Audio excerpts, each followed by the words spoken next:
এক প্রভুর আবিষ্কার হয়েছে বাংলাদেশে, তার নাম চিন্ময় কৃষ্ণ প্রভু। এই প্রভু চিন্ময় প্রভু গোটা বাংলাদেশ ঘুরে ঘুরে সমস্ত হিন্দুদেরকে এক সূত্রে বাঁধছিলেন, বলছিলেন নিজের নিজের পরিচয়, নিজের নিজের যে নিজস্ব পরিচয় কেউ মুছে ফেলতে বলছে না, কিন্তু আপনারা সবাই সনাতন হিসেবে ঐক্যবদ্ধ হন, একটা ছাতার তলায় আসুন। কেউ বাবা লোকনাথ ব্রহ্মচারীর দীক্ষিত, নানাভাবে আমরা বিভক্ত। আপনারা জানেন রাজনৈতিক ভাবেও এখানে যেমন এখনো কিছু জালি হিন্দু তৃণমূলের সঙ্গে আছে, ওখানেও তেমনি কিছু জালি হিন্দু বিএনপির সঙ্গে আছে। আবার কেউ কেউ সেকুলারিজমের নামে তারা জামাত শিবিরের সঙ্গেও আছে।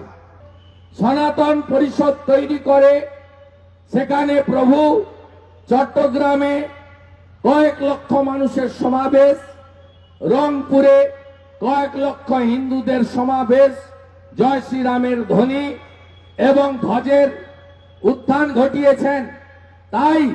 তাই সেখানে মৌলবাদীদের সরকার, মোল্লা ইউনুসের যে সরকার, জামাত এবং মৌলবাদের সরকার, জঙ্গিবাদের সরকার, সেই সরকার তাকে গ্রেপ্তার করেছে, অন্যায়ভাবে মাসাধিক কাল জেলে আছেন।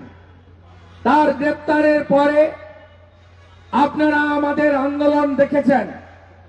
আমি রাজ্যের বিরোধী দলনেতা বা বিজেপির এমএলএ হিসেবে নয়, আমি একজন সনাতনী হিসেবে আমি বাংলাদেশ ডেপুটি হাই কমিশন থেকে শুরু করে, পেট্রোপোল থেকে শুরু করে, বসিরহাটের ঘোজাডাঙ্গা থেকে শুরু করে, কলকাতার রানী রাসমণি ময়দান রোডের সমাবেশ থেকে শুরু করে লাগাতার চিন্ময় কৃষ্ণ প্রভুর মুক্তির দাবিতে হিন্দু মন্দির ভাঙা বন্ধ করো, হিন্দু নিধন বন্ধ করো, হিন্দু মা বোনের ইজ্জত সম্ভ্রম রক্ষা করো, আমি তার বিরুদ্ধে তার জন্য লড়াই করেছি রাস্তায়।